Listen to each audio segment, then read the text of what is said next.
We'll be.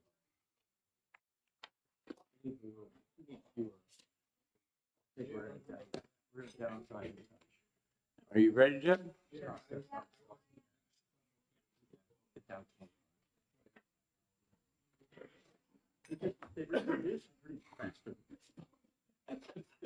Okay. I will call the Senate Finance Committee meeting to order. And our first bill is House Bill 704. And who's here to introduce it? Oh, I think we got a volunteer. If you'd introduce yourself in the bill, please. You need a red light. Sorry about that. Thank you, Senator Gray and members of the committee. My name is Mary Jane Wallner. I'm a state representative from Concord, and I serve on the House Finance Committee on Division 3. And the bill, as you are receiving it, is amended and was the recommendation of Division 3 to the full Finance Committee, and then it passed the House floor. The appropriation of $180,000 in this bill will be awarded to 4 RSVP programs. RSVP is a retired senior volunteer program. And the money would be divided between the 4 programs that exist in the state. It would be equally divided. And as you'll see in the amended bill, Section 2 is contingent upon revenues being greater than plan at the end of this year. One of the goals of the RSVP program is to help seniors remain in their own homes by providing home visiting to isolated seniors. The RSVP volunteers provide rides for older adults to medical appointments, and the volunteers assist older adults with errands and grocery shopping. All of these things allow people to stay at home and delay higher cost care. This funding will be used to expand the driver program with volunteer recruitment and offering mileage reimbursement. This would allow programs to recruit volunteer drivers who cannot presently afford to donate gas to drive people to medical appointments. In addition, these funds would allow RSVP programs to offer additional bone builder classes. The funding would help cover staff time and cost of weights for the additional classes. 2 of the RSVP programs, and I think this is a really very, very important part of the program. 2 of the programs offer fix-it programs where volunteers go in and help older adults stay in their home by providing small home repairs. Senior volunteer programs benefit everyone and are essential to our state's long-term services and support system. This program taps into the skills, experience, and wisdom of older adults, mobilizing them as vital community assets. I hope that you will support the New Hampshire House a recommendation of ought to pass as amended on House Bill 704.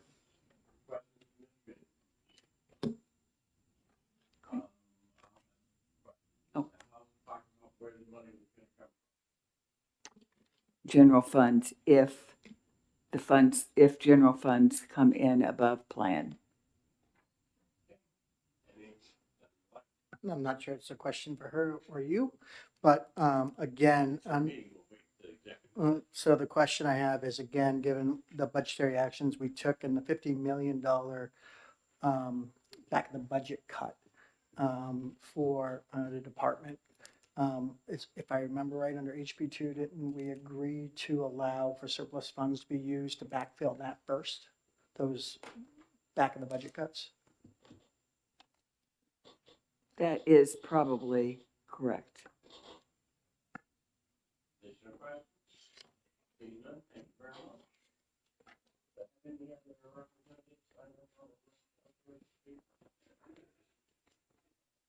Okay. All right. So we'll go right to Mike. You did not indicate you wanted to speak, so Brian Clark, the next one on the list.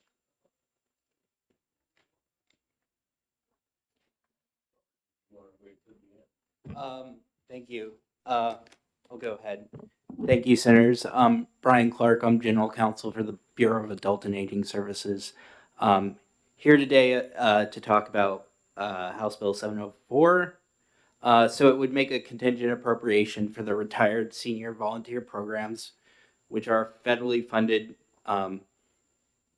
programs. So we would make an additional grant to those existing programs so that they can provide more services connecting seniors to volunteer opportunities in their community.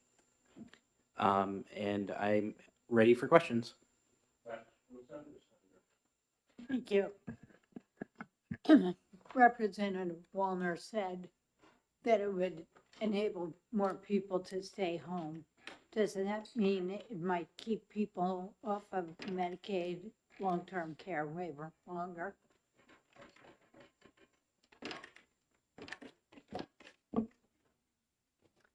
It seems possible, but I can't say for sure. Thank you. Additional questions? Seeing none, thank you very much. Nancy? Thank you.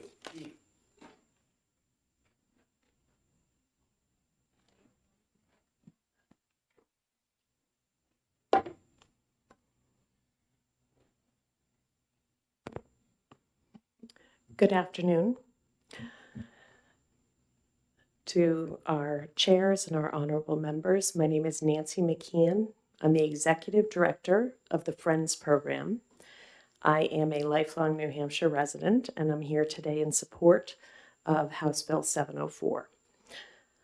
Our nonprofit has been around for 50 years, and we've been running the RSVP program for more than 2 decades. When the speaker who preceded me mentioned that it was federally funded, there is a federal grant. We are required to raise funds locally in order to match that federal grant in order to receive the federal grant. So I just want to say it's not federally funded as in they pay for everything we need to do. The RSVP program is one of several AmeriCorps National Service programs that are targeted at senior volunteers. 55 plus, we are one of 4 programs in the state of New Hampshire, and our catchment area is Merrimack County, Rockingham County, part of Stratford, and part of Belknap.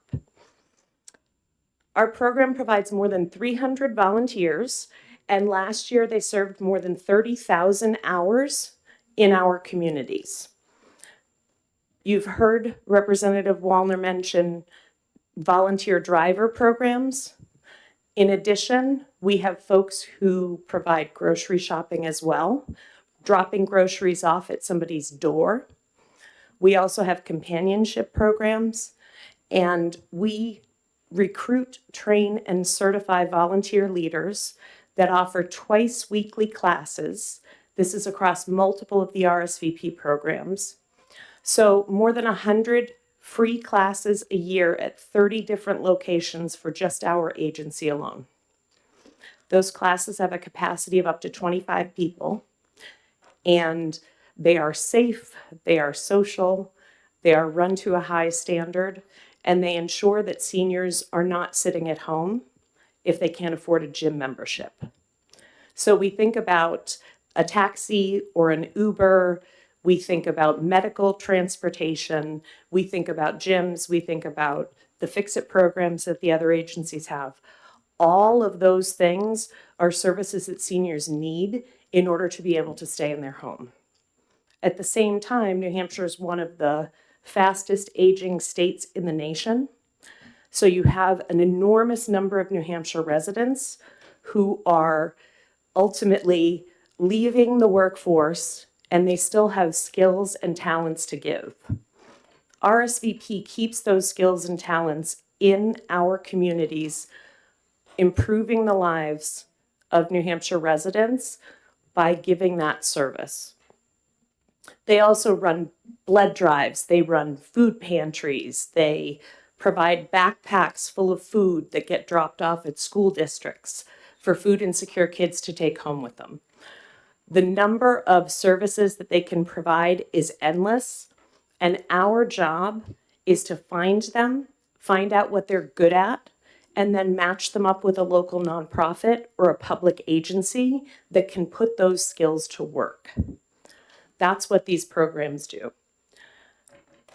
Our goal with the funds would ultimately be to recruit more volunteers, to train more volunteers, certify them to teach more classes to keep seniors healthier, provide some mileage to the seniors who want to volunteer but don't have the budget to pay for gas in order to drive others to their medical appointments. Every one of those things ensures that the volunteer has a reason to get up in the morning. Volunteers live longer, their health outcomes are better, and ultimately they want to stay engaged, and this is a way in which the state of New Hampshire can do that. Do you have any questions?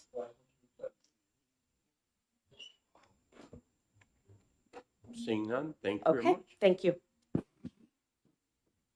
Lily Wellington?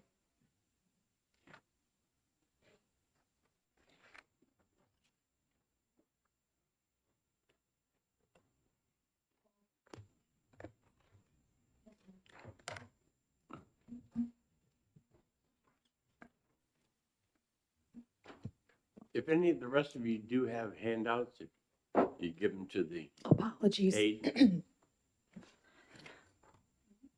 Good afternoon, Chair and members of Senate Finance. My name is Lily Wellington. I am the Executive Director for the State's Commission on Aging. I'm here today to give you a little background about why we are in support of this bill. I have handed out some written testimony specifically about the return on investment when we look at volunteer programs. So there was a recent study done in October of 2025 that looked at 17 different healthy indicators for healthy aging. And of those 17 indicators, volunteer matching programs scored the highest in terms of both impact but also return on investment. So this study seemed to indicate that there was something like an ROI of 24.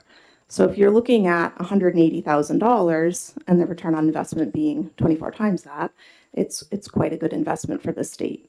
When we think about what this impacts, it's more than just the individual receiving the services, it's also the older adult who's providing them. So it's a dual beneficiary.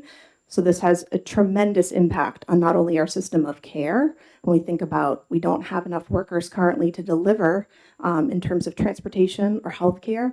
This is a really effective strategy to utilize the wisdom and the talents of individuals who themselves are retired. I also want to draw your attention to some of the guardrails on the bill because I think that that's very helpful. So it was intentionally written so that this is not funded unless revenues are better than projected. So that's kind of just an important thing that I would draw your attention to. Thank you. Questions from the senators? So, seeing none, thank you very much. Thank you. Judith Jones, it looked like.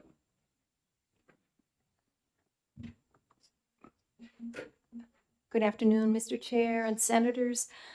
I'm always grateful to come before this committee, especially when talking about long-term care, because I think it is this committee that especially appreciates the cost of long-term care.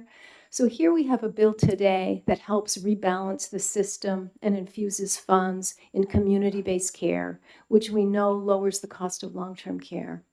So just give you 5 ways this bill is cost-effective. One, I would say in the letter you have a footnote that does show that investing in community services will reduce nursing home placements. So we have one, letting people stay in the community in New Hampshire. That's what they want, and this bill helps to do that, and it's cost effective. 2, some power of the volunteers. We've heard statistics about volunteers, but one thing, when you think about volunteers, the most recent figure is what dollar value are the volunteers giving the state of New Hampshire? And that's approximately $35 an hour. So you have that as a cost benefit. You've also heard testimony that these programs come in with well-established infrastructures. The programs are in place, they're ready to work, and they're ready to get the volunteers. The rate of return on the programs for every dollar invested, one study says you get $11 back. Another study that's more recent gets that as high as 17. And finally, you have the benefit to the volunteers to have socialization, as well as the folks getting the services.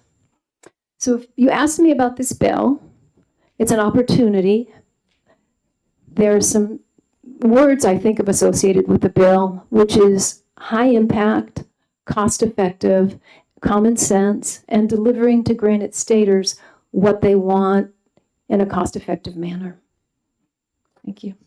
Questions from the senators? Yes, sir. Thank Yes, you. ma'am. Thanks for being here. In terms of people staying out of nursing homes, since the counties pay for more than half the cost of nursing home care, could we look at this bill as relieving burden on property taxes? When we look at landmark legislation called the System of Care for Healthy Aging, and that was passed by this body in 2023, it really worked towards exactly that. Can we rebalance New Hampshire? We have high nursing home rolls. Can we promote home and community-based care and look at what that does to taxpayers? And what you've seen over time is New Hampshire has made progress, and that's really heartening. But when I see a program like this with a modest amount of money that could do so much good, I'm really, the words just to promote it, it has such common sense where you're getting free labor. You have people dedicated to New Hampshire giving their time, and it really is a valuable tool to move forward with our rebalancing and saving funds for the state. Additional questions? Seeing none, thank you very much. Roger DeRosa?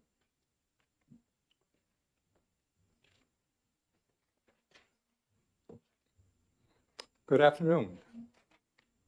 Honorable members of the committee, my name is Roger DeRosa, and I am a caregiving volunteer with AARP New Hampshire. Thank you for the opportunity to speak in support of House Bill 704. As a caregiver, I understand how RSVP programs help older adults stay in their homes and communities. Whether it's a ride to a doctor's appointment, a delivered meal, or a friendly visit, these services make it possible for people to remain independent, right where they want to be. Supporting RSVP doesn't just improve quality of life, it reduces long-term costs. Helping someone stay safely at home is far less expensive than nursing home care, and it eases the strain on families and caregivers. House Bill 704 strengthens a program that is already making a real difference in the lives of older Granite Staters. I urge you to support this bill so that RSVP programs can continue helping people age in place. Thank you for your time. I'll be glad to answer any questions. Questions from the senators? Seeing none, thank you very much, Roger. Thank you. Laura McIntyre? All right, she didn't indicate she wanted to speak. That is the last speaker. Do you have the counts of the online signups? Deb, do you have the counts for the online? Okay, in my binder. Let me go find them. Oh, there they are. 73 in support, 0 opposed. All right, with that, we'll close the public hearing and we'll open the next.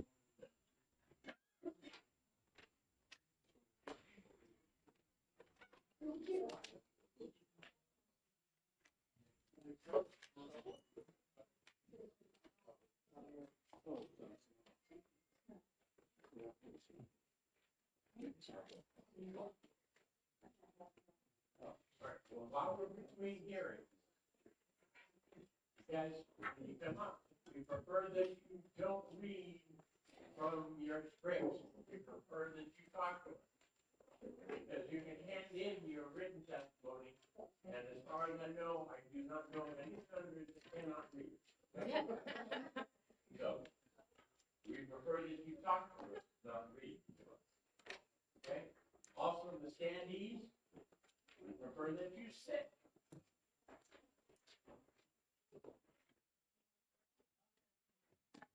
Okay? Our next bill is House Bill 246.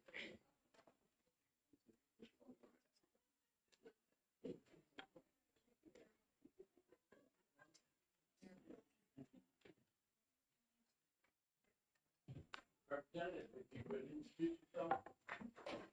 Representative, if you would introduce yourself and the bill. Good afternoon, Mr. Chair and members of the Senate Finance Committee. For the record, my name is Representative Judy Aaron. I represent Sullivan District 4, which are the towns of Ackworth, Goshen, Langdon, Lumster, and Washington. And I'm also chair of the House Environment and Agriculture Committee. So I'm here today to ask for your support for this bill, HB 246. As you can see, the bill is requesting $100,000 for the biennium ending June 30th, and that would be split up between $50,000 for this year and $50,000 for that year, and the $50,000 for each year would be then distributed amongst the 10 conservation districts in our state, so each one would get $5,000, and that money would be used towards their grant programs, which are amazing and help our agricultural community. I'm sure a couple of farmers here on our finance committee are aware of the great work that the conservation districts do, as well as the phenomenal job that is done by the grant programs themselves. They leverage that money so amazing. Right now, they've been getting private donations.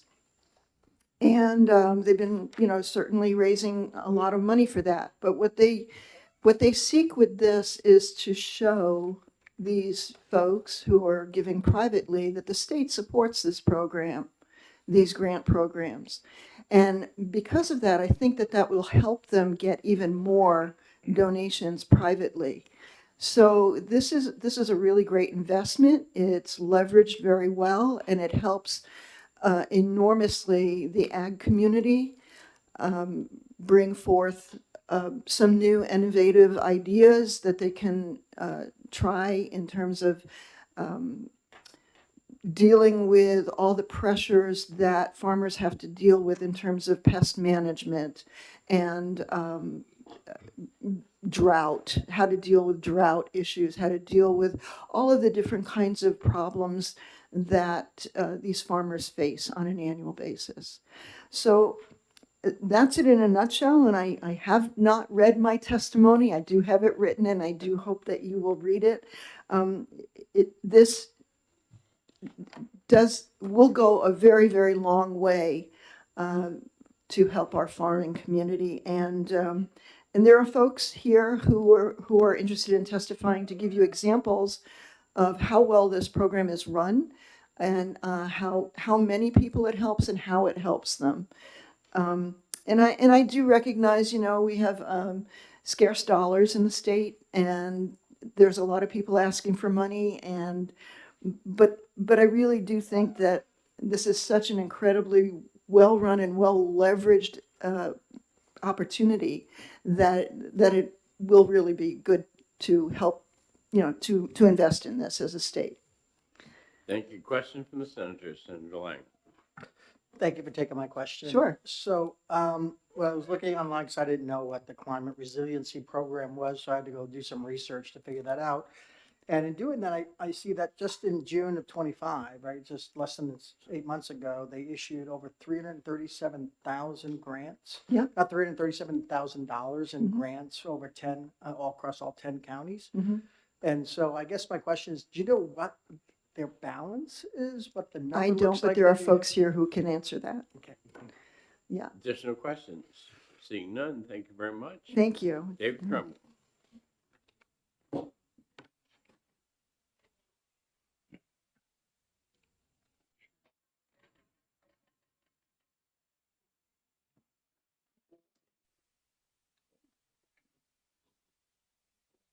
Good afternoon, Mr. Chairman and committee members. My name is David Trumbull. I'm from the town of Ware. Today I'm coming to you as a farmer. I'm from Good Earth Farm, and I've been a certified organic farmer in New Hampshire for 40 years. We sell vegetables, seedlings, and fruit, mostly direct to consumer. We have not participated in this program. So as a farmer, I can see firsthand the need for climate resilience programs. The droughts and heat waves that we experience are much greater than they used to be. We would have a typical 4-week drought every summer. Now we're finding that 4-week drought is a 6-week drought, followed by a week of thunderstorms and then another 4-week drought, which makes farming nearly impossible to get a high yield. Farmers need to have irrigation if they're going to maximize their potential. The other thing is the heavy rains that come. We find much more rain in any one given storm, and it's a kind of a given fact in agriculture that one storm event will be responsible for about 1/3 of the soil erosion on a farm in a given year. Now, with climate change, there's more moisture in the air. Those storms are more severe. It's more erosion, so you want to have your fields protected as quickly as possible in the spring and throughout the summer.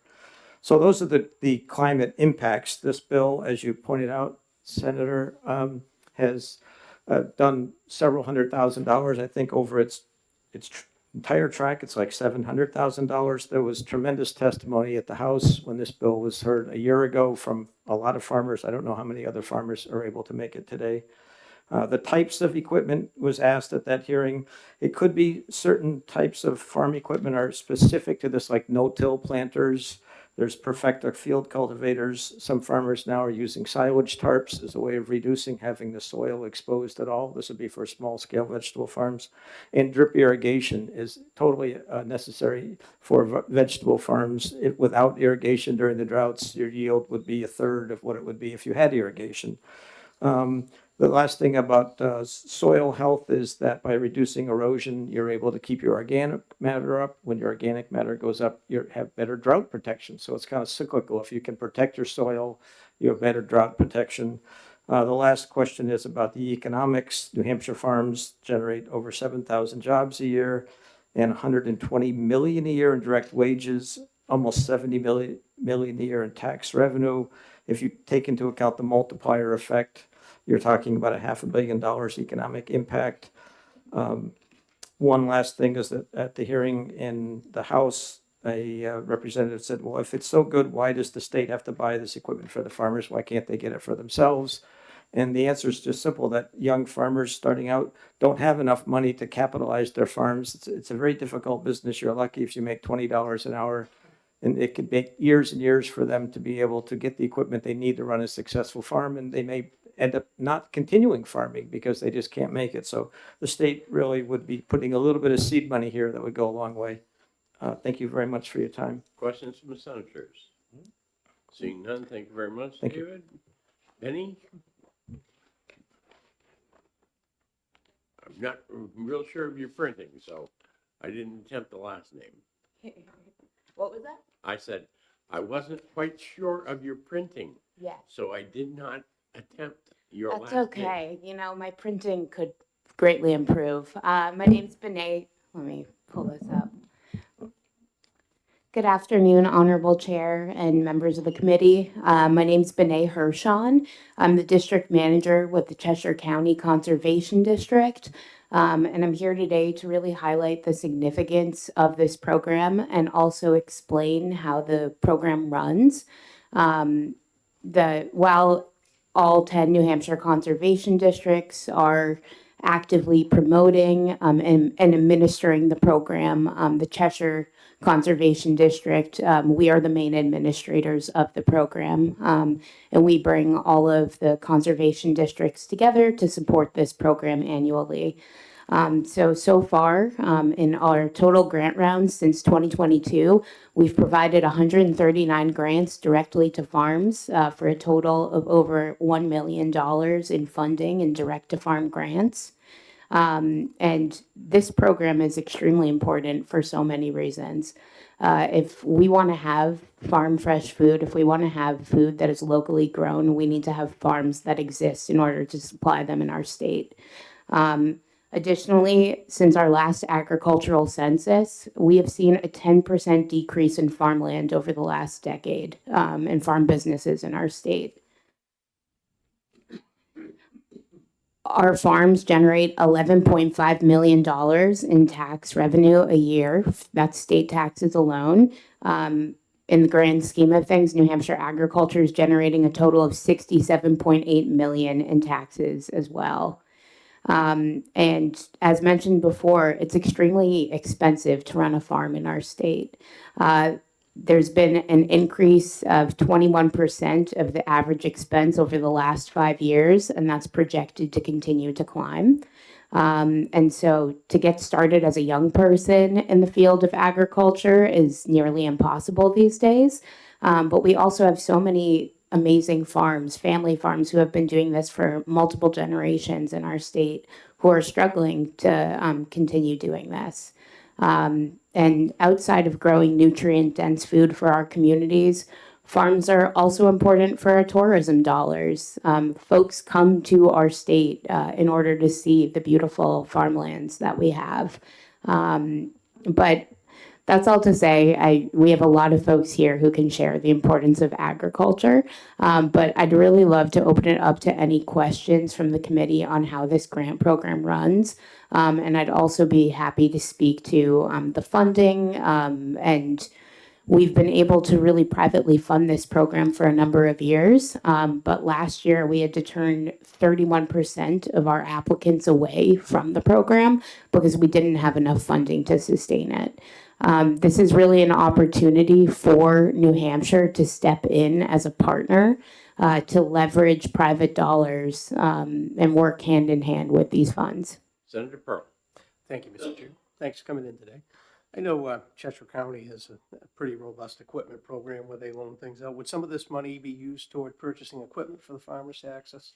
Yes, it would. And, you know, one of the questions that we got last year was with that equipment, we always make sure that the farms are purchasing new or if it is used equipment, that it's in good shape because we want to make sure that it's a sustainable long-term investment. And we are also encouraging the farms that we work with to purchase from local suppliers. So many of the folks that we're providing these grant dollars to, they go off and they invest it in other local New Hampshire businesses. We've had people buy equipment with this grant to improve their soil health. We've done irrigation projects as a response to drought. And, you know, an example of a business that someone could go to would be like Brookdale Farm in Hollis. So the money that we're investing, it has an effect where we're continuing to invest it past the farms themselves. Oh, Follow up.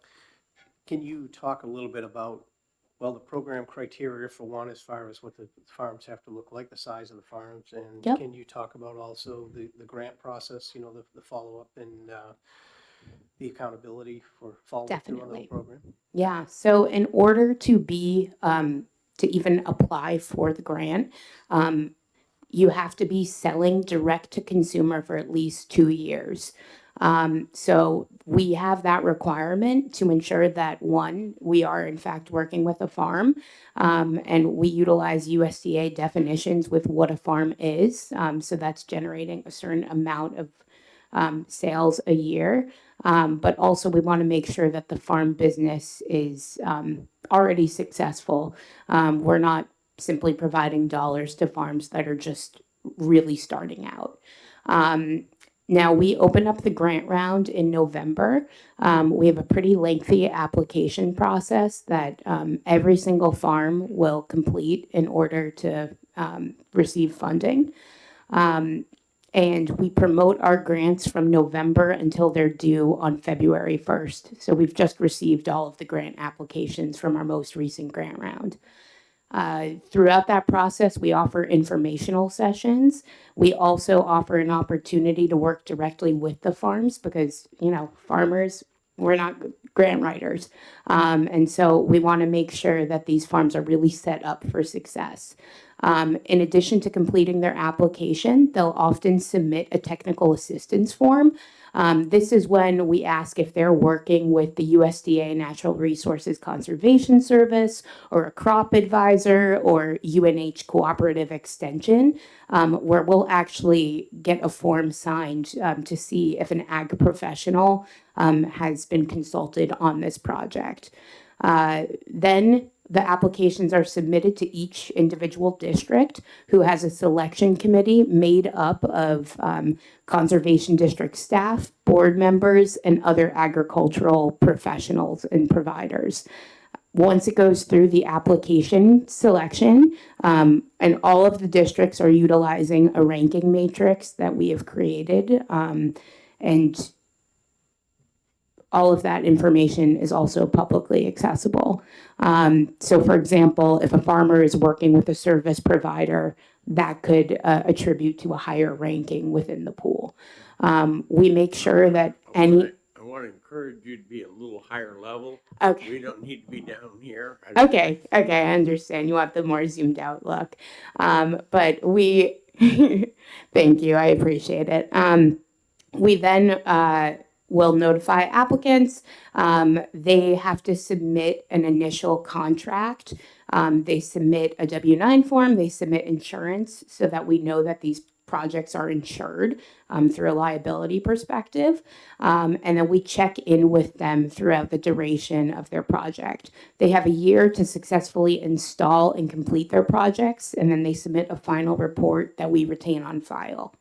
Higher level. Higher level. Yeah, We also offer workshops throughout the state on an annual basis to encourage farmer-to-farmer peer learning. We're inviting members of the public to come and see these projects as well. And You're getting 2 minutes. get into it. They have to apply. You guys. They have to apply, they have to be approved. We have an expert panel, and then we go on. All right. One more follow-up, Yes. real short. This should be an easy. Okay, Do you know what perfect. the average dollar value of the grants is? Yep. The average dollar, the most they can apply for is $10,000. On average, they're applying for that full amount. Thank you. Yep. Additional questions from the senators? Seeing none, thank you very much. Thank you all so much for your time Kara today. Carlos.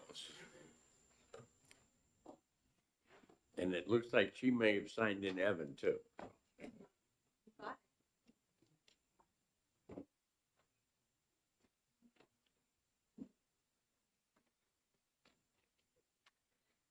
Good afternoon, Chair, members of the committee. My name is Kara Carlos. I'm here today to testify in favor of House Bill 246. I'm a resident of Ackworth, New Hampshire, where my family owns a 70-acre farm. In the past 5 years since we've owned this farm, our town has incurred millions of dollars in road damage due to severe weather events. So we knew we needed to make some upgrades to our farm to keep it sustainable for years to come. So last year, our farm received a climate resilience grant. So as first-generation farmers working to rehabilitate an antique farm property back to its glory, the support that has been lended to us by the Conservation District has enabled us to plan and install really durable and long-lasting infrastructure projects and upgrades that we would not have been able to do on our own at such a pace. So because we were able to do so, and our farm now has a solid foundation in the form of irrigation and pasture management, we've been able to move forward with other projects, and our goal is to provide produce, goods, and services to our community. We've recently entered an agreement with our local historical society to rehabilitate the town general store.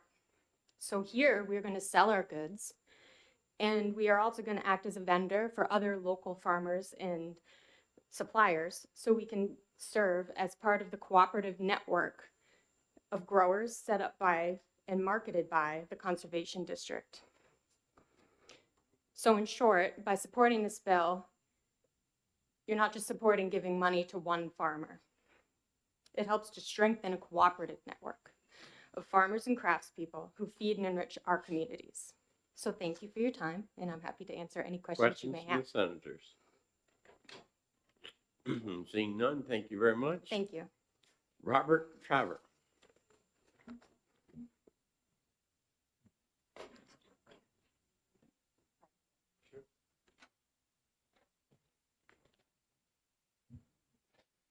Good afternoon. My name is Rob Traver. I live in Ackworth, and I'm a member of the Sullivan County Conservation District. And last night, we spent time in committee reviewing the 6 applicants for these climate resilience grants. So I'm fresh from a conversation about these grants. Just a couple things I want to highlight. I think we've heard a lot about how these help farmers, and I want to add that these farmers contribute to local food supplies. So it's not just farmers who are benefiting from this, it's whole neighborhoods, whole communities. We have a growers collective in Claremont, 75 members or so. Many of them participate in providing food to the greater Claremont area. I think it's important to know that in New Hampshire, about a little over 3% of the food that we consume is grown here. In other words, we're 97% reliant on food coming from outside. Now, that's not all that different from the rest of New England, but it's not exactly a number to brag about. And so when you guys support farms, and with this support then move more food directly into our local food systems, you're moving us from a more vulnerable to a less vulnerable food supply setup. And I think I want to increase the range of what you're thinking about in terms of who's benefiting from this. The other thing that I think is, for me, just as a taxpayer, the idea that this resilience grant money is coming from private, not-for-profit sector, and that it might be leveraged by state funds. I mean, that's music to my ears as a taxpayer going, oh my gosh, we're leveraging our tax dollars with support from the outside. And I just think that's something that could be, if you will, bragged about as a model, or it's simply a good example of how state government can take advantage of partners on the outside. Other than that, things that have been said already, I think Questions are fine. from the senators? Senator Pearl. Good afternoon. Thanks for coming over. Do you know how much private money a year is donated into the program? Say it again. Do you know how much money is donated into the program from Not private funds? exactly, although if there's 10 counties and we're each getting about 40,000, it sounds like about $400,000, but that's just arithmetic. I don't know that for sure. Thank you. Additional questions? Seeing none, thank you very much. Thank you. Laura Sokoloff, I think. Oski. I'll let you correct me so that we all know how to do it. No worries. I know I have a tricky one. I wanted to thank you, Honorable Chair and members of the committee, for having us here today. My name is Laura Sokolowski, and I'm also here to speak in support of HB 246. I am not only a member of the Grafton County community, but also the office manager for the Grafton County Conservation District. This bill would provide a modest investment of state funds to increase the capacity of this program and encourage private funders. This program provides a way to bridge funding gaps for farmers. There is a high overhead in farming, and as has already been said, young new farmers, they have a ways to go before they're able to really get their hands dirty. In Grafton County, we've sent through projects in the past for 12 different recipients on reducing soil erosion, buying equipment for that purpose, improving soil fertility. We've had a project about an irrigation pond for particularly periods of drought. It really is a way to encourage creative solutions to the specific challenges of each farmer. And by increasing the profitability and productivity of farmers, we see the direct benefits to the community. There are also the indirect benefits, such as the educational workshops where farmers are sharing these solutions directly with community members for a ripple effect that extends outward. And Really, I just want to encourage you to also support this bill to help build a strong farm future, and I'm happy to answer any questions. Questions from the senators?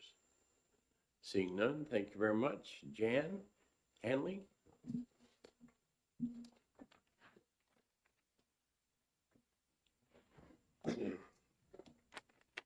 Thank you. My name is Ian Hanley. I'm the Executive Director of Oh, the New it's a Hampshire I. State. It's not a Yes. J. I look like a J Oh, here. it's fine. I'm the Director of the New Hampshire State Conservation Committee. The State Conservation Committee is an administrative statutory committee that's attached to the New Hampshire Department of Agriculture, Markets, and Food. The SCC is charged with the oversight and facilitation of our state's 10 county conservation districts. So I just wanted to take a moment and talk about two main points. The first being the financial oversight of this. Part of the bill is that this money would go to the State Conservation Committee and then be moved on to the districts from there. We do, as part of our statutory duty, make sure that the state, or that the districts have annual financial reporting. So they're submitting documents, certificates of insurance, things like that, to make sure that they're staying in compliance with the statutes that that lay out for the conservation districts. So that's something that I do on a regular basis, working with our 10 districts. The second point that I want to talk about is just highlighting that the county conservation districts represent that local input in direction to how agriculture and conservation is done. Most of our districts are working hand in hand with NRCS, the Natural Resource Conservation Service, which provides farm bill dollars to farmers for voluntary conservation practices. The conservation districts represent the local counterbalance to those federal priorities. And so they're regularly working with them, making sure that local priorities are put into play.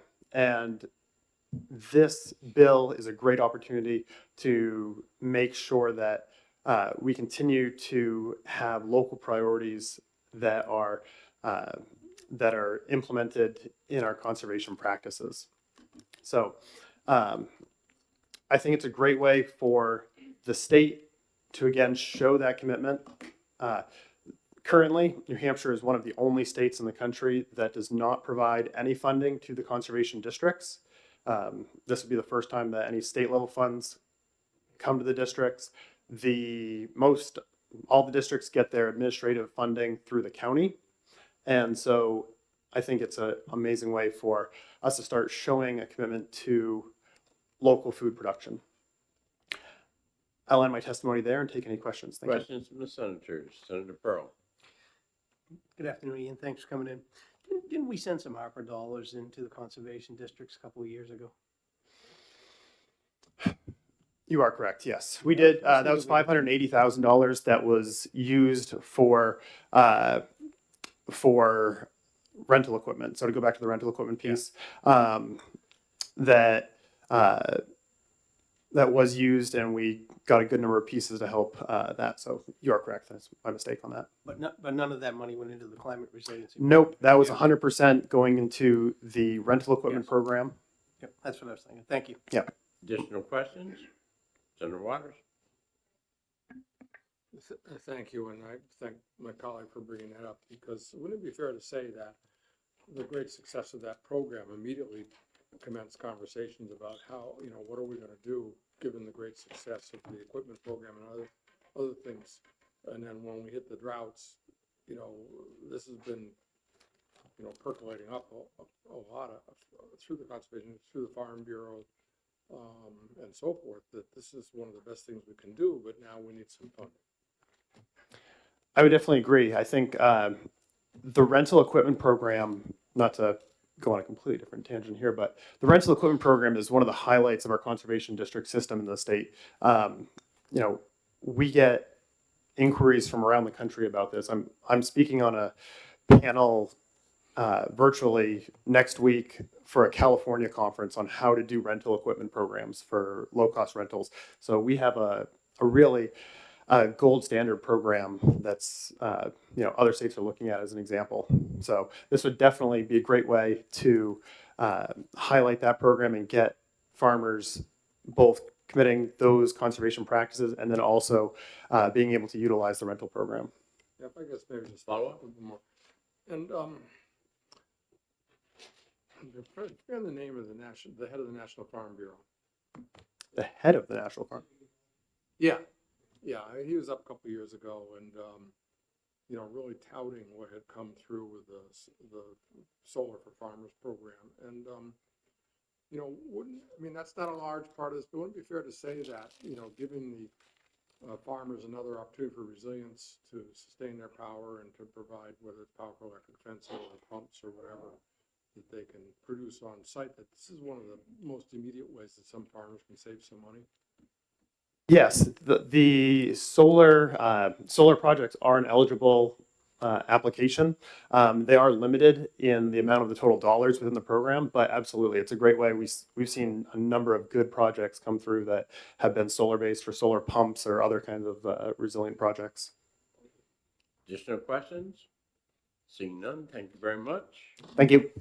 There was one additional person signed up on the list. I did not wish to speak, and online it was 104 in support, 2 opposed. And with that, we'll close the public hearing. We'll start the next one in just a couple of minutes.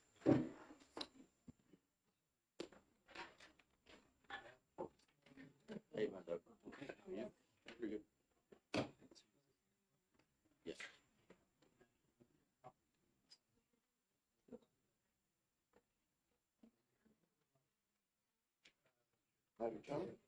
Hi, Josh.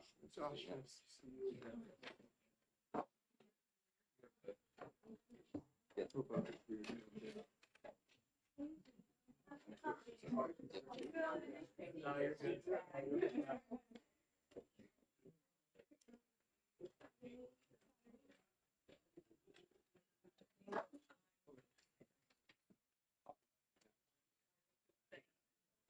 Thank you.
All right, since we've had a change in audience, I do want to repeat that we don't really want to read your testimony. If it's written down, pass it in, talk to us from your heart, okay? Try not to repeat things that other people have said. It's all in the Senate rules, which is published up on the Senate website, so. And everybody's sitting down now, that's good. We do like people to sit and not be standing around. And with that, we'll have the introduction of the bill. Thank you, Mr. Chair, members of the committee. For the record, I'm Tom Maney representing Hillsborough 1 Pelham. I'm also a United States Marine Corps infantry combat veteran with 2 deployments in Operation Iraqi Freedom. I'm once again in front of this committee requesting a recommendation of ought to pass on HB 104, the Defend the Guard Act. This bill requires Congress to formally declare war pursuant to Article 1, Section 8, Clause 11 of the United States Constitution before we will release our National Guard to Title 10 service for deployments to a foreign combat zone. It does not prevent activation for any other purpose, including constitutionally prescribed functions in Clause 15. To execute the laws of the Union, suppress insurrection, repel invasions. It does not stop emergency response, nor overseas training in accordance with Per Pitch vs. DOD. Our nation has not followed the Constitution since 1942. War declarations have been supplanted by authorizations for use of military force, which have allowed presidents of the last 10 administrations to act unilaterally overseas. And once forces are committed, to send the tab to Congress to be paid. This is an inversion of the founders' intent. As James Madison said, quote, "In no part of the Constitution is more wisdom to be found than in the clause which confides the question of war or peace to the legislature and not to the executive department." And yet, Congress has abdicated its responsibility for decades without a constitutional amendment to do so. And the reason this act continues to be filed in over 30 states every term is because of the lives lost, not just in combat, but also here at home. When Hurricane Katrina tore through New Orleans, the bulk of Louisiana's 256th Infantry Brigade and Mississippi's 155th Armored Brigade were deployed to Iraq and with most of their equipment. Lieutenant General Blum of the National Guard Bureau cited these missing units and equipment as significantly hindering early search and rescue efforts, costing many American lives in the critical early days. This issue crops up over and over throughout the last 20 years. Shortly before Hurricane Helene ripped through Appalachia, 700 soldiers from the Tennessee's 278th Armored Cavalry Regiment were deployed to the Middle East. Yes, Representative, you're reading to me, okay? Roger. I would rather you talk to me, okay? You I got don't know how much more you've got to go, but I don't really appreciate being read to. I want you to talk to me. Understood. So with that paragraph I was outlining, so despite the first impetus of this bill occurred after Hurricane Katrina, where individuals saw that the lives lost from Americans were exacerbated by our units not being there. This has been a pattern over the decades since then. So not only that, but it's like we have these generals that show up in front of all these committees and they speak and they say, oh, well, we're going to lose funding. We're going to lose aircraft. We're going to lose tarmacs. But meanwhile, 2 more guardsmen were killed in Syria. We have Sergeants Edgar Brian Torres Tovar and Williams Nathaniel Howard of the Iowa National Guard lost their lives on December 13th in Palmyra, Syria. And the question that I saw all over social media was, why is the National Guard in Syria? Why indeed? We didn't declare war on Syria. We never even passed an AUMF for Syria. It failed in the Senate in 2013. But still, we send men downrange and we send them to these areas without any formal declaration of war, with no end in sight. So despite these assurances, and I say that we have allies in the Senate and in the U.S. Congress. We have Thomas Massey and Paul Gosar have been asked specifically about this bill. I don't care about them. Right, but they're about funding. So this is the funding question. They have been asked specifically about the funding behind this bill and the threat that most of the states, except for 2, have these massive fiscal notes. And the Congress has assured us that there is no funding threat. The funding has to be okayed by Congress. It is their job. They control the purse strings. So we have these congressmen on one hand saying there's no threat. Congress approves the funding. No congressman is going to put their neck out on the line to defund any state National Guard. But despite these assurances, I know that I can't reach into the hearts of everybody here in Concord. So the House has amended this bill since the last time this body saw it. And now this bill will not go into effect until 4 other states pass it. It allows us as a smaller state to wait for reinforcements. And as such, I ask these folks in this committee to recommend ought to pass on HB 104. Questions from the senators? Seeing none, thank you Thank you. very much. Representative Will.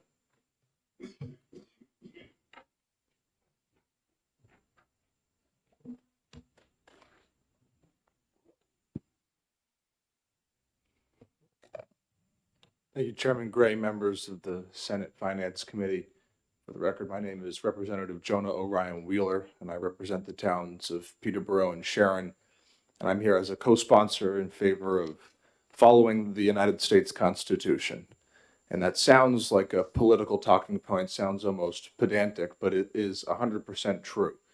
As Representative Mannion just mentioned, the United States has been engaged in military conflicts, some would call them a war, without the official declaration of war since 1942. That has included Korea and Vietnam, Syria, Lebanon, Iraq, and many more countries which, again, have been decimated by actions taken by this government without the constitutional authority of the United States Congress. So what can we, the people, do about the fact that the federal government of our United States, or these United States, is seemingly not paying any attention to the founding documents which give it the public trust, the authority by which it enacts about $3.5 trillion worth of a budget every year? Well, what we can do is go to our state legislators who have the power over the National Guard men and women who are serving our state and say, those men and women will not be used in unconstitutional, some would call illegal wars. And this isn't from the peaceniks of those students in the Vietnam era or the hippies of the past anti-war movements that we have seen. As Representative Mannion spoke to, this is from the soldiers who have fought and died in these illegal wars, who remember the brothers and sisters that they brought home in body bags, shot with little justification whatsoever from the leadership of the country, which they still to this day would fight to serve. So I am here as a co-sponsor and as a representative who wants this country to follow its constitutional obligations because, number one, it does not help us on the world stage to be fighting immoral, by virtue illegal wars. It has actually demolished our national security on the world stage and made us the war machine of the world. And if that's what the United States wants to be, then that's what the United States can be. But that is not the moral superiority which is talked about in many discussions regarding foreign policy that our country has. And B, number two, it's the right thing to do by the soldiers who are, I can't even imagine the level of service. I mean, I believe in service to this country as a legislator, as an individual. When I speak to someone like Representative Mannion or any of the many other representatives who have served wars like Vietnam and others, Desert Storm, I think about the military actions that they undertook and the fact that they've fought here in the legislature for a long time for the United States to continue to follow its Constitution. And I think the least that I could do for them as a citizen of this country who equally as believes in this Constitution would be to support legislation withholding our troops that we have power over from going out into these illegal wars without the authorization of Congress, which would be the legal process by which the founders of our country set to declare war.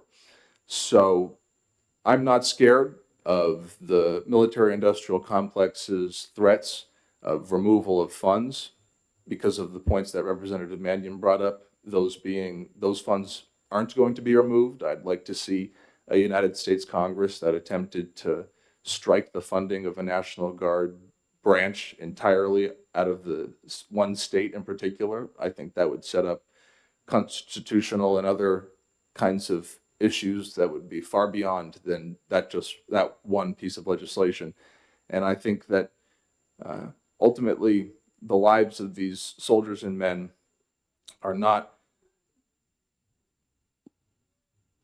these military equipment, this tarmac, the guns and the weaponry is not worth more than the lives of these soldiers who are fighting and dying for our country in wars that are illegally authorized. Thank you, Mr. Chair. Questions from the senators? Seeing none, thank you very much. Friedman, Aubry? A-U-B-R-E-Y, looks like. Friedman.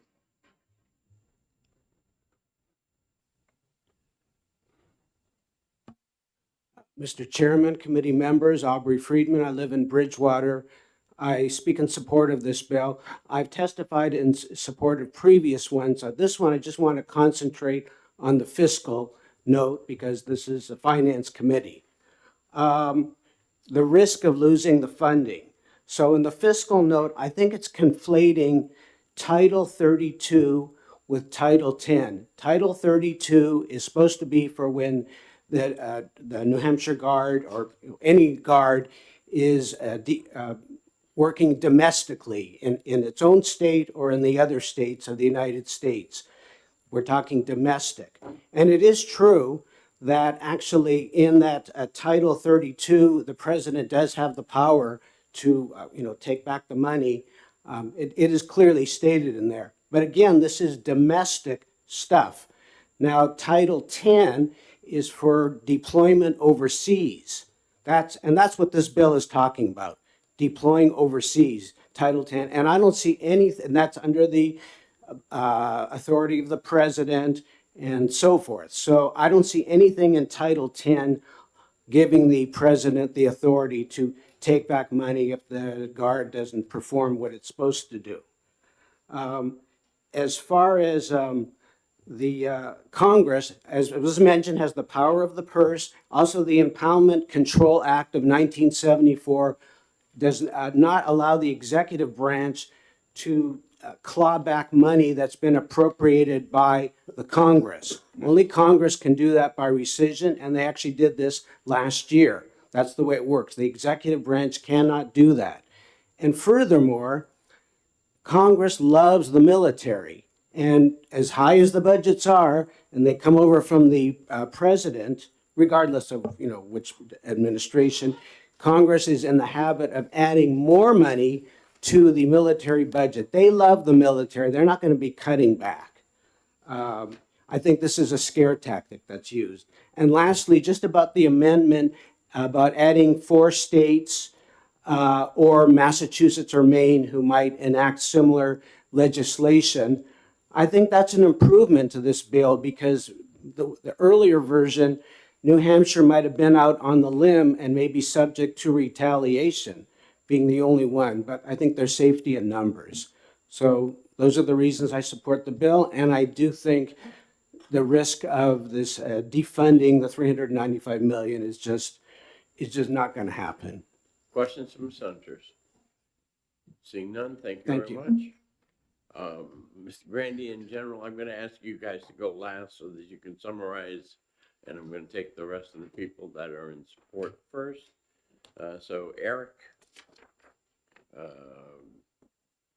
Reiki. Yep.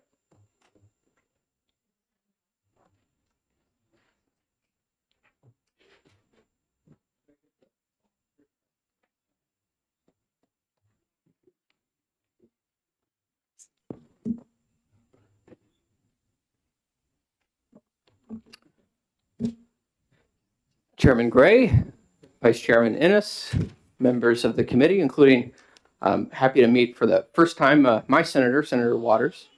My name is Eric Brakey. I'm a resident of Dover. I'm also a voluntarily retired 3-term state senator from Maine who moved to New Hampshire 2 years ago. Happy to call the Granite State my home. And I'm also the executive director of the New Hampshire Free State Project, but I'm here in my individual capacity, not representing any organization. And I'm very proud to be here today in support of House Bill 104, colloquially known as the Defend the Guard Act.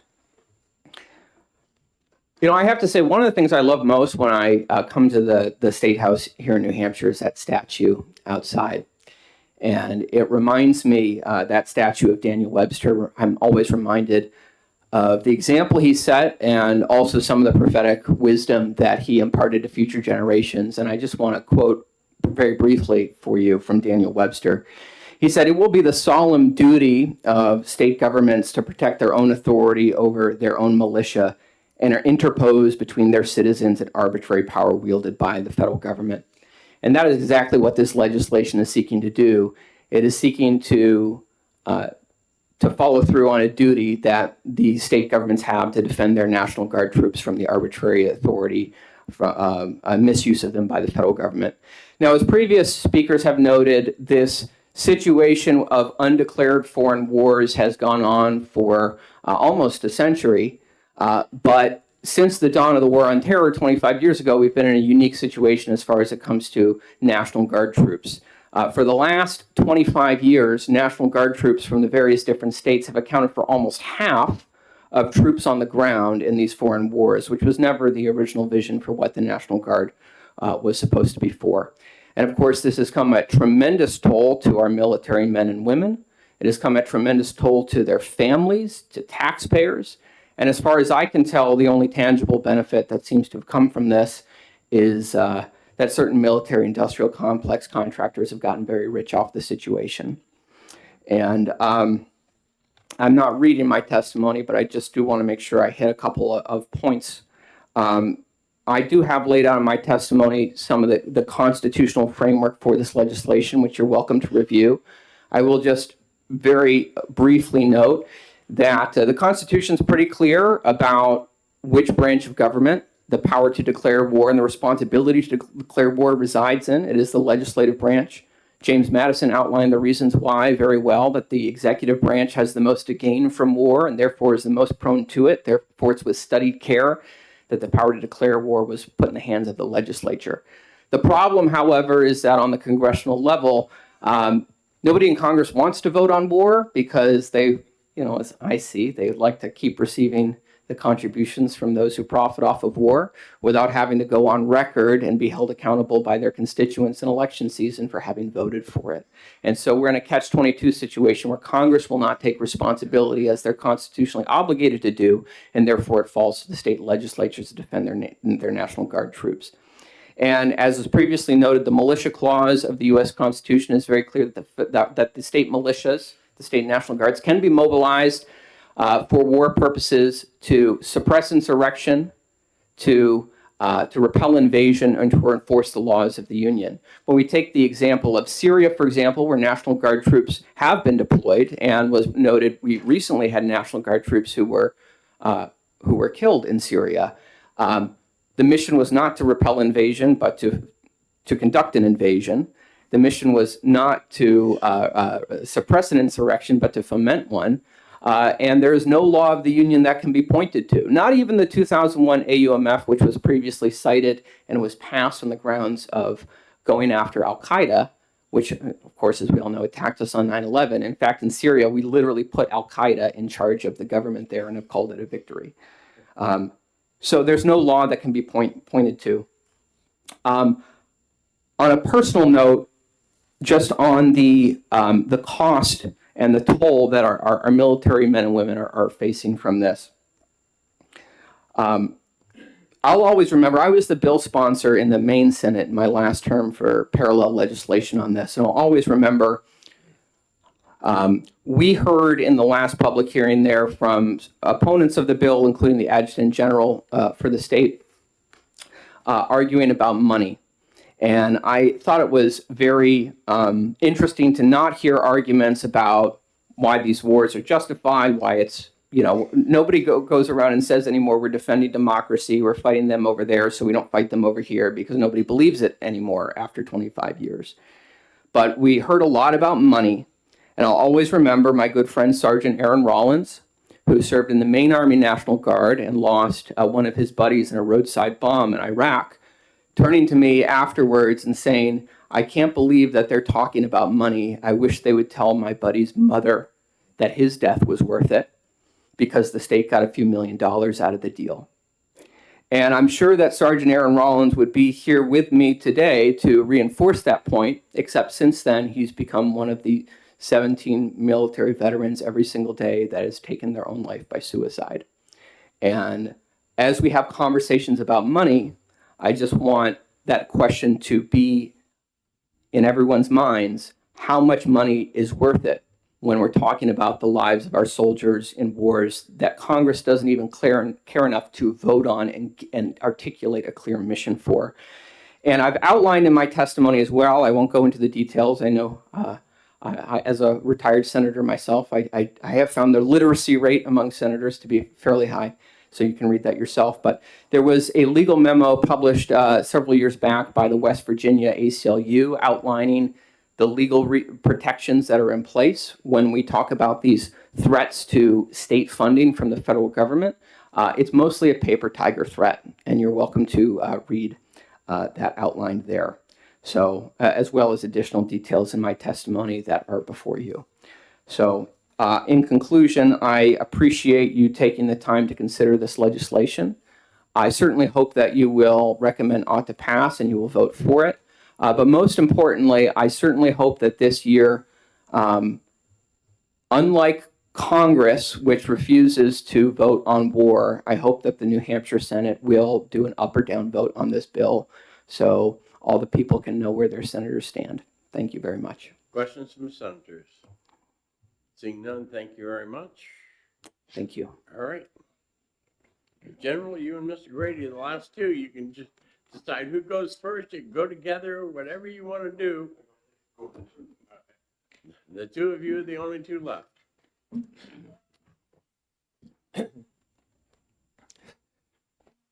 Good afternoon, Mr. Chair, committee members. For the record, Major General David Michaelitis, Adjutant General, New Hampshire National Guard, Commissioner, Department of Military Affairs and Veteran Services. Thank you again for giving me the opportunity to speak to you on behalf and opposition of this bill. So there's a lot been said. Let's try to distill this down, I think, to four things. Number one, just or unjust wars. This is not the venue to discuss just or unjust wars. As a bill sponsor, I'm also a combat vet as an Army Ranger and Green Beret who's on 3 deployments to Iraq and Afghanistan. So I know willingly the costs of conflict when I still to this day visit Staff Sergeant Jose Pequeño, the former Sugar Hill Police Chief, every year on the 20th celebration of his unfortunately being seriously injured in Iraq. All right, 3 things I think you all need to know about what we talk about is Congress abdicated its war powers responsibility? Number 2 is the federal supremacy law. And number 3 is the federal funding piece of this bill or proposed legislation. Number 1, Congress is not abdicating its war powers responsibility. Congress signed the authorization use of military force, which allows any president of any political party to do what he thinks is in behalf of our country's national interest. If you have a problem with Congress, take it up with them. The New Hampshire State House is not the venue for this. Number 2, the federal supremacy law. For over 100 years, the governor does not get a vote if Congress says or the president says, I'm activating you in Title 10, involuntary activation for a conflict. The governor of this body does not have the authority to override federal supremacy law. So you look at the 5 pages of the testimony, it goes in clear, concise U.S. code to tell you where Supreme Court precedent has been set to say a state does not get the vote to override a president. Third point is we talk about money and they don't like to talk about money, but we got to talk about money. So if you look at the second handout is I will give you 3 specific cases within the last 5 years, how whether it's Congress, the Secretary of War, or the National Guard Bureau has threatened to take a state's funding. So let's go through these 3 cases. In 2021, during the COVID response, the Oklahoma governor wrote a letter to the Secretary of Defense saying, I do not want my Oklahoma National Guard members to be vaccinated with the COVID vaccine. The Secretary of Defense responded, no. It went to court and Oklahoma laws, and the court ruling and injunction said, we will remove your federal funding for your training dollars of your service members if you don't get vaccinated. That was 2021. Next issue was in 2025, the National Defense Authorization Act. So we've all heard about the newest branch of the military. It's called the Space Force. As you may or may not know, 7 states and 1 territory have Air National Guard units performing a space mission. The National Guard wanted to have a Space National Guard. So what happened? The former Secretary of the Air Force wrote legislative proposal 480 to Congress to change the law that took units from the Air National Guard out of a state without a governor's consent. So if we think here today, we can say, hey, federal government, we don't want to play. You can't touch our unit or our federal funding. Read the National Defense Authorization Act of 2025, where the Secretary of the Air Force did that. They took over 600 positions from 7 states and a territory without a governor's consent. Third example would be as recently as September of 2025. The current administration did an executive order to keep DC safe and beautiful. Subsequent to that, the Secretary of War wrote a memo that specified that as you stand up a National Guard Quick Reaction Force and a National Guard Reaction Force, you must adhere to this training and these requirements, and if you don't, your federal funding will be in jeopardy. So there are 3 specific cases within the last 5 years where the Secretary of Defense, Secretary of War, National Guard Bureau has threatened to take structure and funding from a state. So what is the National Guard? The National Guard's primary purpose is to act as the combat reserve of the United States Army and Air Force. That is why we have HIMARS, high mobility artillery rocket systems. That is why we have the KC-46 refueler. The KC-46 refueler, those 12 airplanes cost over $3 billion and provide us almost 1,100 airmen at the Pease Air National Guard base. And if you don't think the 15 other Air National Guard wings in the country with the Eisenhower era KC-135 wants of refuelers, just ask.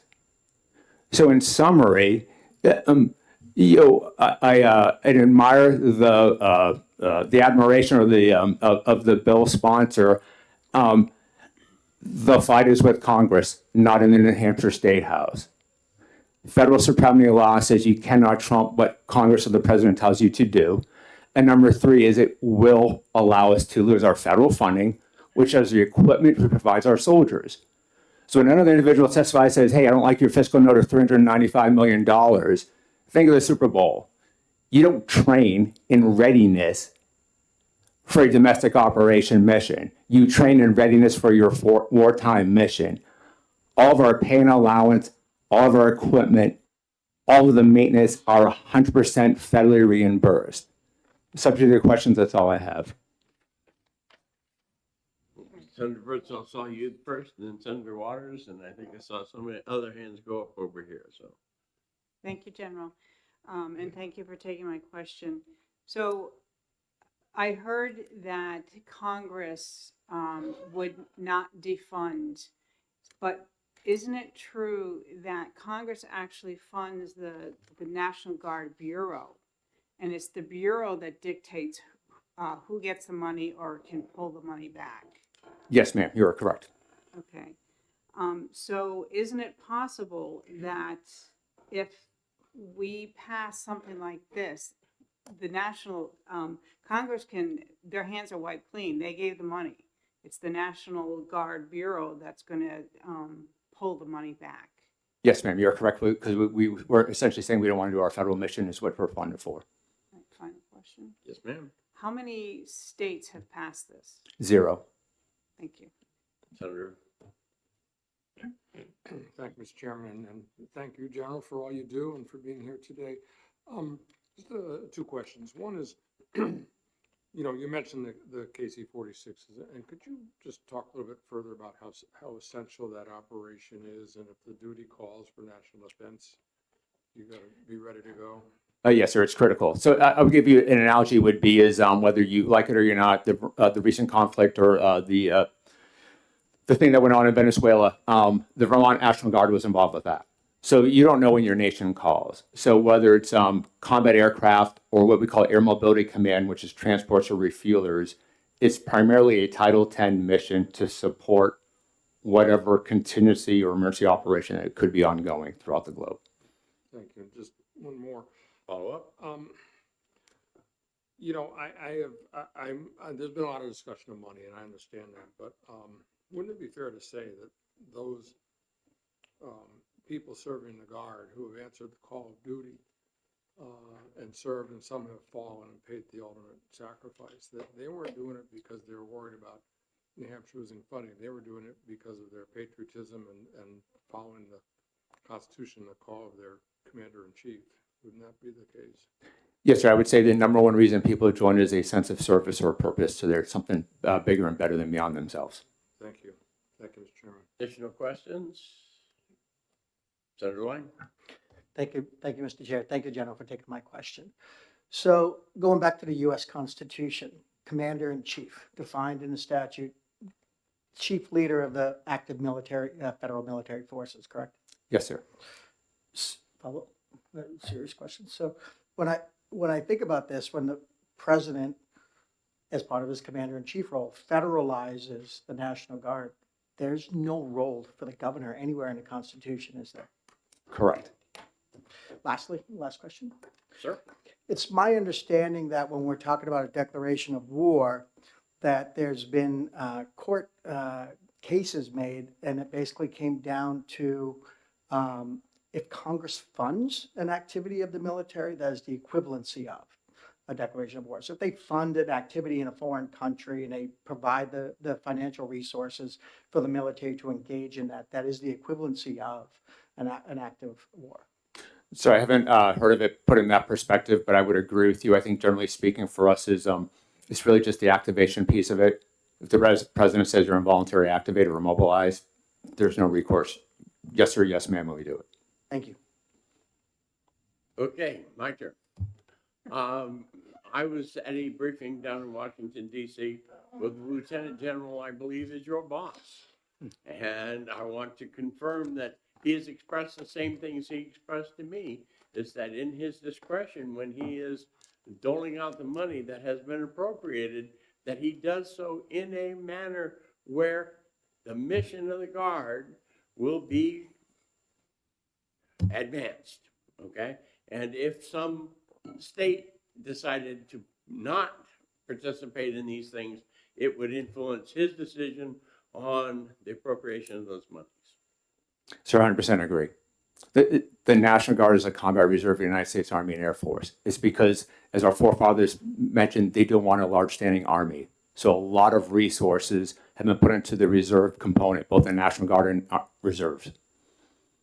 Additional questions? Seeing none, General, thank you very much. Mr. Grady.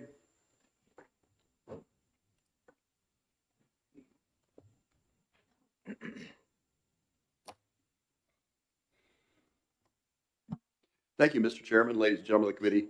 Good staff officer always those you let the general speak first, and you come in afterwards and kind of talk to a few things he didn't talk to. My name is Kevin Grady. I'm a 28-year resident of Hooksett, New Hampshire, and I'm also a 25-year Air Force veteran. Today, I'm representing the State Veterans Advisory Committee. I've testified to all of you folks before, and I think you all know what we do. We unanimously oppose this, as we have the last 6 legislative sessions and different iterations of this same kind of bill. And it all boils down to the same argument that the general already made. The venue for this fight is the U.S. Congress. It's not here at the state level. If you want to look it up, Title 10, U.S. Code 12301, paragraph F is the one that says when the National Command Authority activates troops, the governor can't object. And I would take that to mean that the state can't object on behalf of the governor as well. Trust me when I tell you that all of our members, many of whom are combat veterans, we fully understand the sponsors of this bill, their sincerity. We do not question their patriotism at all. Our whole issue with this is we don't feel like it's the proper venue. The National Guard is one of the great deals for American taxpayers. On the one hand, you've got this Title 32 mission, which is doing things for the state, which allows us to have a ready reserve of people if we need to go pick somebody up off of the side of a mountain when they shouldn't be there in the wintertime, okay? Or we need to send to our neighbors in Vermont when they have a flood, we can send helicopters over there to pick people off the tops of their roofs.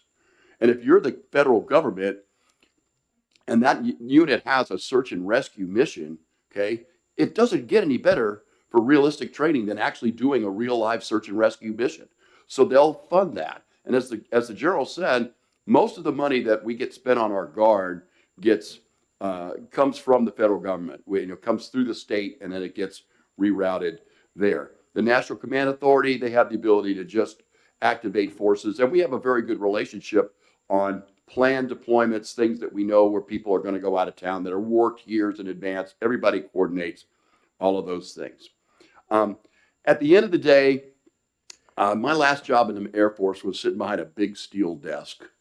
and if you want to have a fighter pilot sit behind the desk, the only thing that matters is where's the desk. And this happened to be at Ramstein Air Base in Germany on the Air Forces in Europe desk.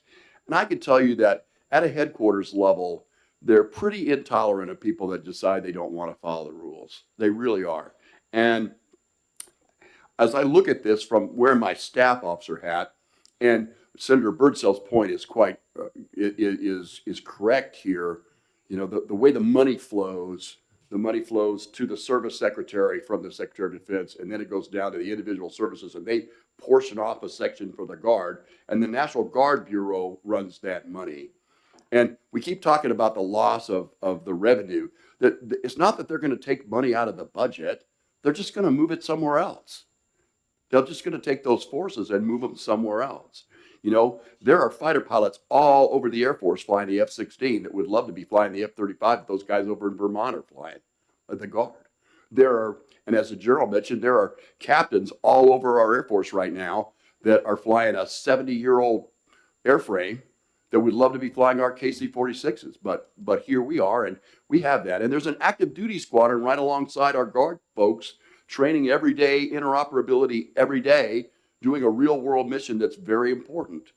But I need you to consider that that real world mission could easily take place from Portland or Cape Cod, very easily. Now, it takes money to move forces. It does. So nothing would happen right away were we to pass this and were we to find a governor that wanted to sign this. Okay, and I'll leave you to make your own decisions on whether a governor of any stripe would actually sign this bill. Okay, but, you know, you probably wouldn't see anything right away, but 2-3 years from now, if you start to see a KC-46 size hangar go up at Cape Cod or Portland, yeah, you're about to lose your tanker force. The other thing that could happen if we were to pass this legislation is they're just going to ignore us. And they're going to say, hey, if I need your forces, I'm just going to go get them. And you're going to go, wait, no, I got this piece of paper that says you can't do that. And they go, forces? What forces? You don't have any forces. Those are my forces. It says so right here in Title 10 of U.S. law. You know, those forces belong to me now. I don't care what you did at the state level. So the place to have this fight is at the federal level. I'm not optimistic. I wish I could tell you that I was optimistic that they're going to do anything like this at the state level. Because if you look back through the life cycle of this legislation year after legislative session that I've come up here and like Don Quixote jousting at a windmill, we've had a Democratic president with a Democratic House and a Democratic Senate. We now have a Republican president with a Republican House and a Republican Senate in Washington, D.C. And has anybody taken up this legislation? They have not. And I think that the reason that they have not is what's convenient for them right now is an authorization for use of military force. We haven't declared war since 1942. The last people that we declared war against were Bulgaria, Romania, and Hungary.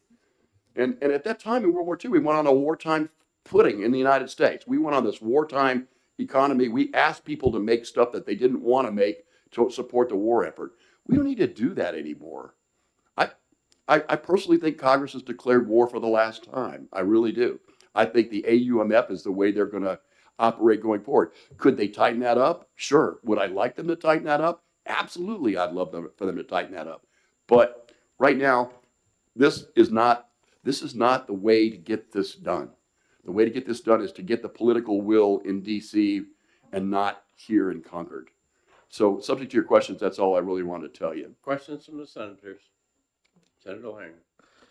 So assuming this passed, what would happen to General Michaelitis when the president says, I want you to activate your troops, and the governor says, sit in your chair, do nothing?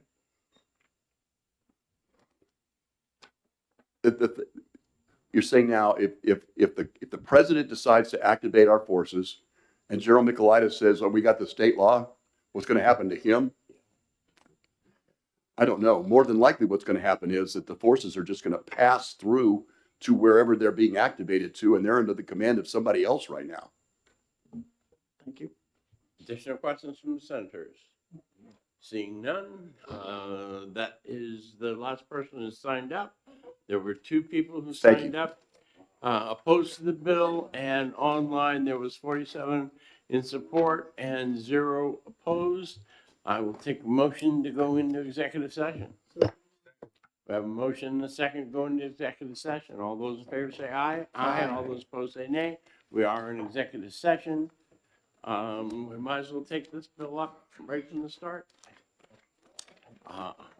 Chair would move ITL. Second. I'm. Yep.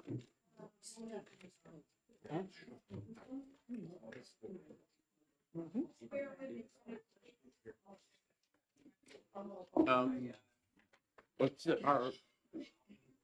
our aide's name? Cool.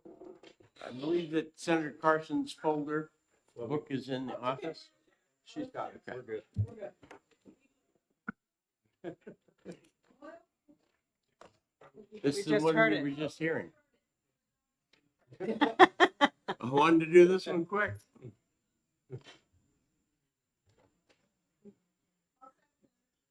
All right, I moved ITL. And Senator Lang seconds. No, I did. Everybody seconded, All right, everybody seconded. Okay, discussion. Seeing none, all those in favor of ITL say aye. Aye. All those opposed say nay. The ayes have it. And there's 7 of us now. 8 now? Okay. Okay, 8-0. Consent, all those in favor of consent say aye. Aye. All those opposed say nay. And I'll take that one out. All right, we're gonna go back to our list of bills that we've already heard. And start with Senate Bill 483.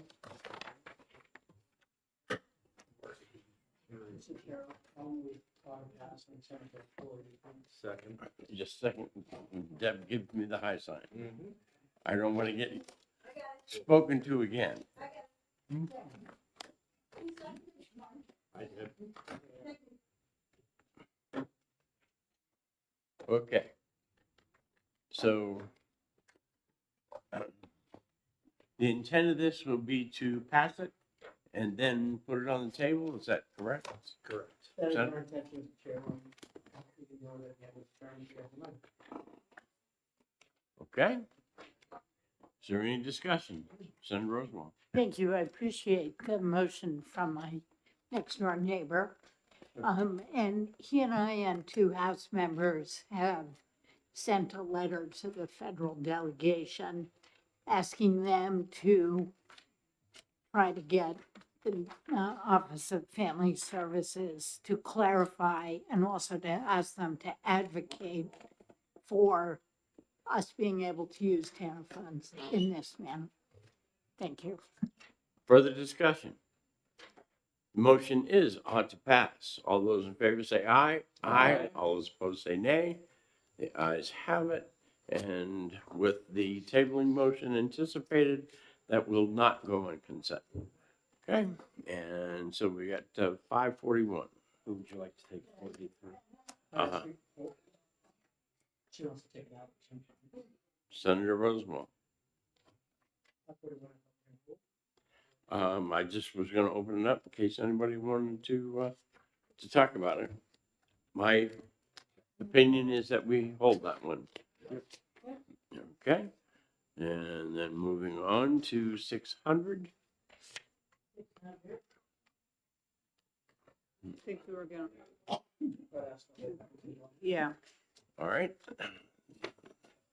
That one I agree. Is hold on to that one. 603. The question when we come to the 600 is, and the reason it was written by me in the first place was the very wishy-washy estimates that we got at the end of the year when we were trying to do the budget. The governor's budget came in with $80 million was going to have to be taken out of the rainy day fund. The House said it was going to be 140 something, almost $150 million. And when we actually got there, and it was around 47 million. And you guys, so trying to to do that in a year, it makes it very difficult for us to come up with a good budget. So still looking for things that I can do in that arena to make it happen, but there we are. 6:03. Mr. Chair, I'll move on to pass. Well, gotta wait for Deb here. All right. Senator Birdsell moves and Senator Lang seconds. Discussion? All right. This is the SNAP program. Mm-hmm. All right. Yes. Yep. And this is a straight ought to pass. Yep. All those in favor say aye. Aye. All those opposed say nay. The ayes have it. Con- You want to, what did you say? I'm not sure. Move consent. We have a motion for consent. All those in favor of consent say aye. Aye. All those opposed say nay. The ayes have it. Is there anybody in particular that wants to take that one? I'll take it. Okay, Senator Birdsell. All right, 6:05. Chair, we hold 6:05 and 6:61. I think there's some conversations happening, trying to Yep. get to a resolution between those two bills. Just so you guys know what's happening, I have met with the Health Trust and I have met with Secretary of State. We are getting closer and closer to an agreement between the two about what the minimum and maximum contingency reserves would be, which is the biggest part of the contention. We're looking at that there will be involvement between the Secretary of State's office, the Insurance Department, and a representative from the AG's office, Consumer Protection Division, that would do some oversight in there to make sure things are happening smoothly. And again, it's just going to take a little while to try to get that all put back together again. The Secretary of State's office want to offer any additional stuff? No? Yes? Up to you. If you're going to talk, you have to come up to the mic. If you don't want to talk, you can stay right there.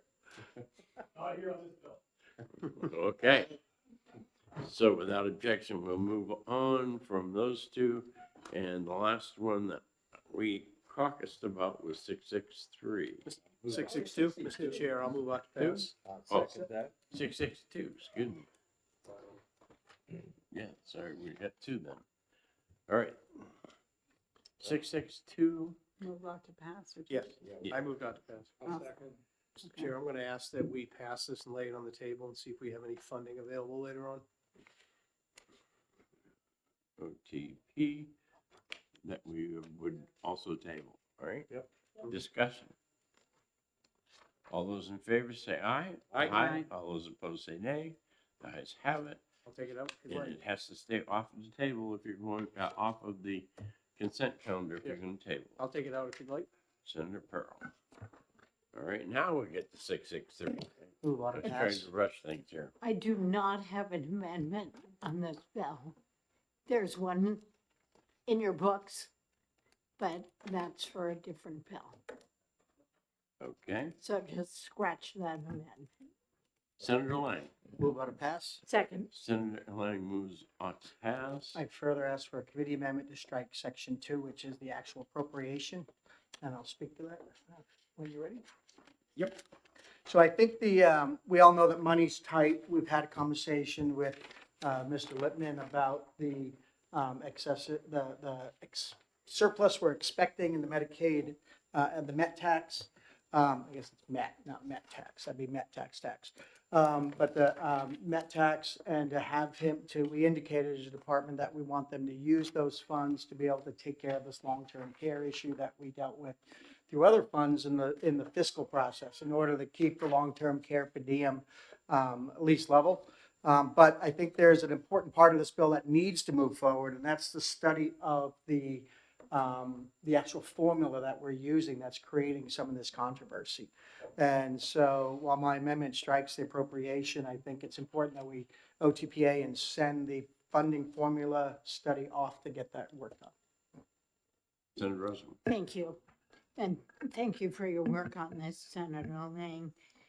If we were to put the Met revenues towards this purpose, would that also bring in a federal match?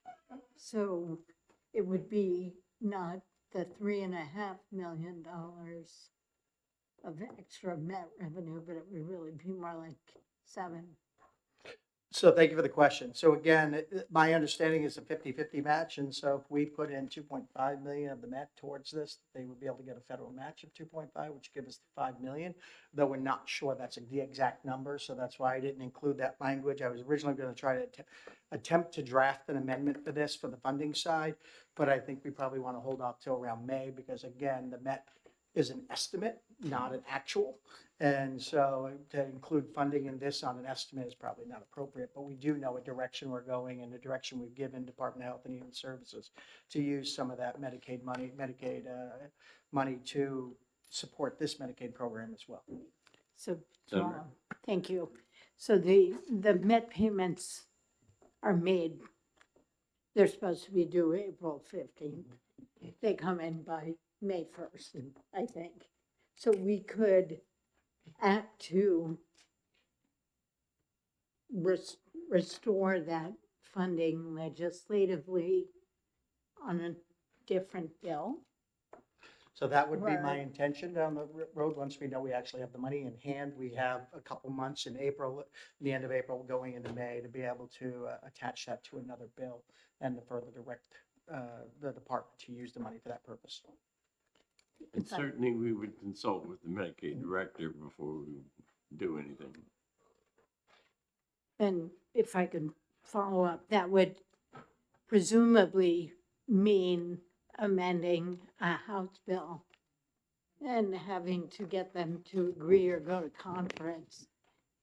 And so I'm just wondering if instead we might do contingent legislation, a contingency amendment on this, so we wouldn't have to depend on potentially going to conference with the other body. I'm inclined not to do that because I think this bill is important in and of itself. Yeah. And we don't know, so I want to see the committee move forward and get the House to vote on that and get that going. Because again, we know that it's going to be, they reset the rates in June and the old formula, so we need to get this thing moving. It's effective upon passage. So I'd like to fast track this all the way through. I think if they're going to object to it on a House bill, they're going to object to it on the Senate bill, and we'll have the same fight. So let's just wait to see if we actually have the money, whether we can do the fight. I look forward to working with you. Happy to work with you, Senator Rosenwald. Thank you. Okay.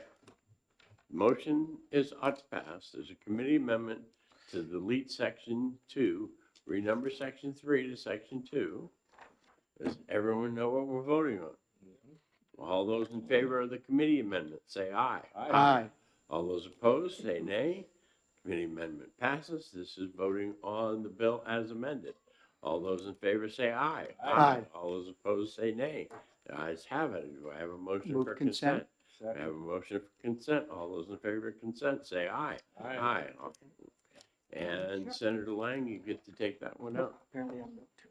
All right. I did not discuss in caucus any of the second committee bills. And I'm going to ask you guys whether or not you want to go meet in caucus and start talking about the second committee bills, or if you want to adjourn for today and do some of that later. I do as well. Okay, so that answers that question. Well, Mr. Chair, just so committee members know, right now, we don't have any more bills to hear. So we can start just doing exec sessions until we get more House bills over. Senator Birdsell says that she's ready for which one? Senate Bill 528, the compensation for lobbying on behalf. I've got both amendments. You all have it. Yeah. Oh, okay.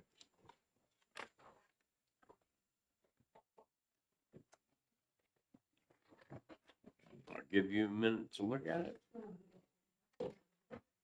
What? Yes. Yeah.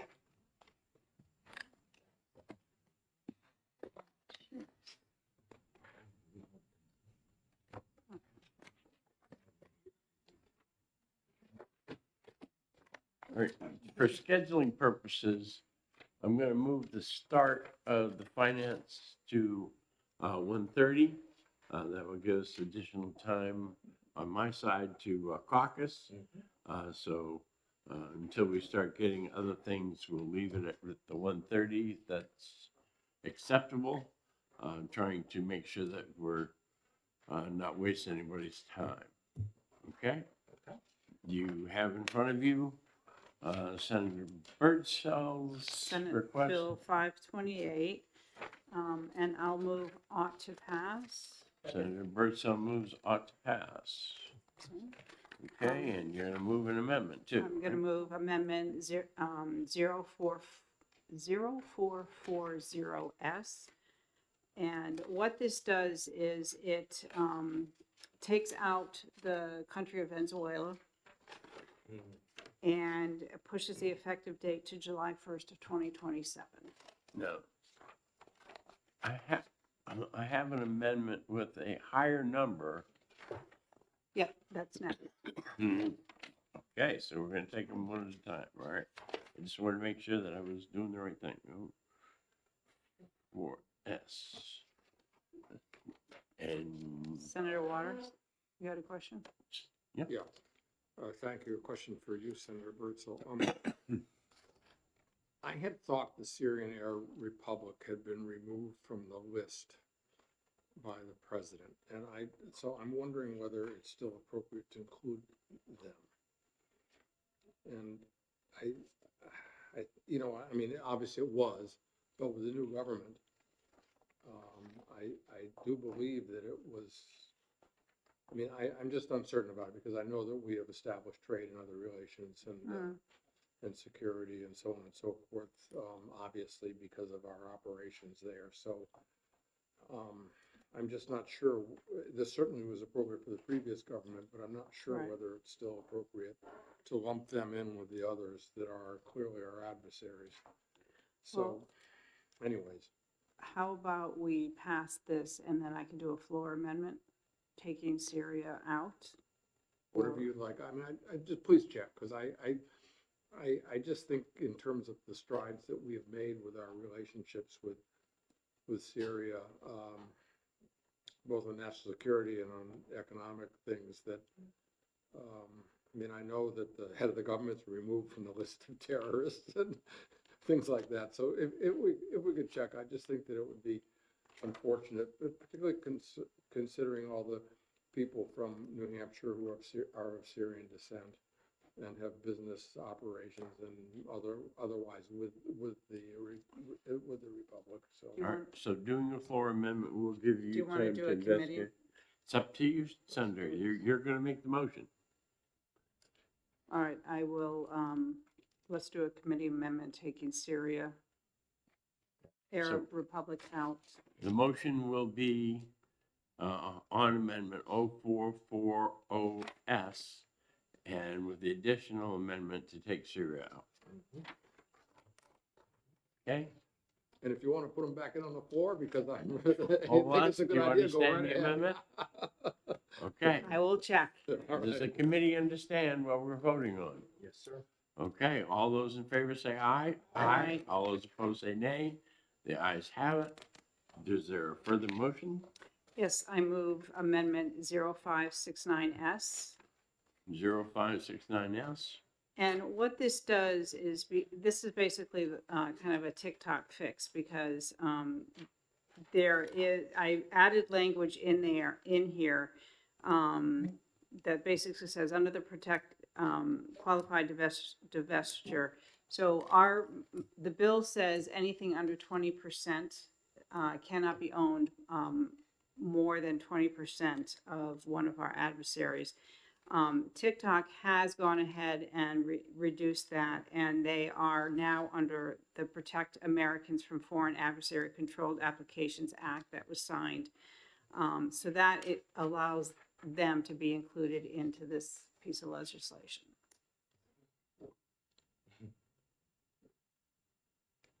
Senator Rosenbaum. When you say included, does that mean they can have a lobbyist or they can't? Because they're under the 20%, They can. they can, Okay, thank you. right? Additional comments on the amendment?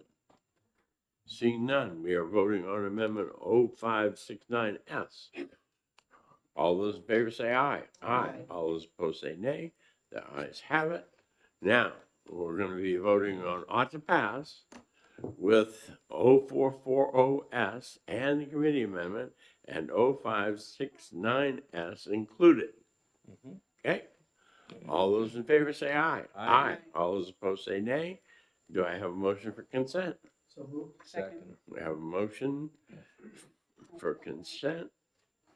All those in favor of consent say aye. Aye. All those opposed say nay. The ayes have it. And Senator Bertzel's going to take that up. All right. Motion to come out of executive session? So moved. We have two motions, no second. All right, now we have a motion and a second. All those in favor say aye. Aye. All those opposed say nay. Our business of the day being complete, we are adjourned.